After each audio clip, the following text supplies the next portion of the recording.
बिलासपुर जिले में सरकारी तंत्र को हिलाकर रख देने वाला एक बड़ा वित्तीय घोटाला सामने आया है। बल्हा ब्लॉक के शिक्षक एवं संकुल समन्वयक साधेलाल पटेल पर फर्जी मेडिकल बिल लगाकर करीब 30 लाख रुपए की प्रतिपूर्ति राशि हड़पने का आरोप जांच में सही पाया गया है। संयुक्त संचालक बिलासपुर ने गंभीर कदाचार के आधार पर पटेल को तत्काल प्रभाव से निलंबित कर दिया है। जांच रिपोर्ट में यह खुलासा हुआ कि साधेलाल पटेल ने स्वयं के नाम से 7,73,564 रुपए का मेडिकल बिल स्वीकृत कराया, जबकि वास्तविक देयक मात्र 77,000 रुपए का था। यही नहीं, उन्होंने सहायक शिक्षक उमाशंकर चौधरी के नाम पर 5,42,535 रुपए का बिल पेश किया, जबकि असली बिल 1,43,000 रुपए का था। उनकी पत्नी राजकुमारी पटेल के नाम से 4,03,327 रुपए का बिल लगाया गया, जबकि वास्तविक खर्च 47,000 रुपए ही था। कई मामलों में बिलों में छेड़छाड़ कर 33,123 रुपए को 5,33,123 रुपए का बना दिया गया। इन सभी फर्जीवाड़ों का फायदा उठाकर उन्होंने लाखों रुपए आहरित करा लिए। ये जिला शिक्षा अधिकारी बिलासपुर के द्वारा जांच कराई गई है। जांच करने के बाद ये दोषी पाया गया उसको कि उसने देयक की राशि में छेड़छाड़ करके उस राशि को बढ़ाया है और राशि आहरित किया है। राशि एक बार 2022 में राशि आहरित हुई है और उसी देयक को पुनः भी प्रस्तुत किया गया था, जो कि स्वीकृति हुई है, लेकिन राशि आहरित नहीं हुई है। जिला शिक्षा अधिकारी ने कार्यवाही की अनुशंसा की है, उस पर उसको निलंबित किया गया है।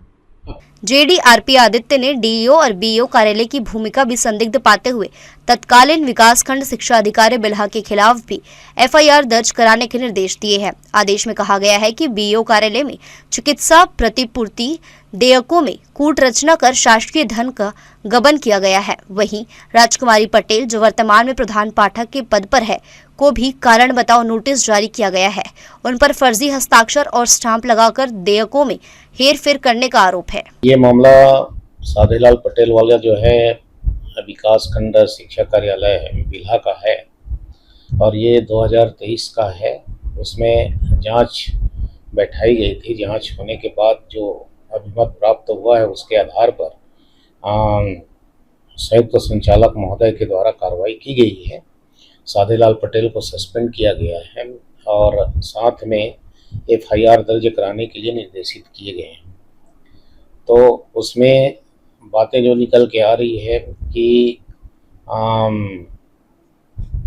FIR की बात आ रही है। उसमें पहले भी एक FIR उनका कुछ कागज गुम हो गया था, तो उसमें भी FIR दर्ज कराया गया है विकासखंड शिक्षा अधिकारी बिल्हा के द्वारा, और साथ में ये भी एक FIR के लिए लिखे हैं। तो साधेलाल पटेल के साथ साथ जो भी तत्कालीन BO उस समय थे उनके उसमें FIR दर्ज कराना है। जो ऊपर के कार्यालय से ऊपर के अधिकारी ने हमको निर्देश किया गया है, उनका अक्षरशः पालन करने का प्रयास करेंगे ताकि शासन को किसी प्रकार की जो है आर्थिक नुकसान ना हो। उसमें अनियमितता में यही है, मेडिकल रिमेम्बर्समेंट की बात है, उसमें हेरफेर किया गया है और हेरफेर करने के कारण तो उसमें कुछ राशियां जो है संबंधित को ज़्यादा भुगतान हो चुकी है, जो कि तत्कालीन BO के द्वारा देयक तैयार कर कोषालय में दिया गया। जो राशि आहरित होकर के संबंधित के खाता में पहुंच गया है, उनको वापस करना चाहिए। लेकिन अभी FIR की बात है तो ये मेरे ख्याल से जालसाजी का या 420 का प्रकरण बनता है और FIR कराने पर ये स्पष्ट हो पाएगा। निलंबन आदेश छत्तीसगढ़ सिविल सेवा नियम 1966 के नियम के तहत जारी किया गया है। निलंबन अवधि में साधेलाल पटेल का मुख्यालय विकासखंड शिक्षा अधिकारी कार्यालय तखतपुर निर्धारित किया गया है और उन्हें केवल जीवन निर्वाह भत्ता ही मिलेगा। वहीं राजकुमारी पटेल को 9 अक्टूबर को स्पष्टीकरण प्रस्तुत करने के लिए तलब किया गया है। इस पूरे घोटाले ने शिक्षा विभाग की कार्यप्रणाली पर गंभीर सवाल खड़े कर दिए हैं।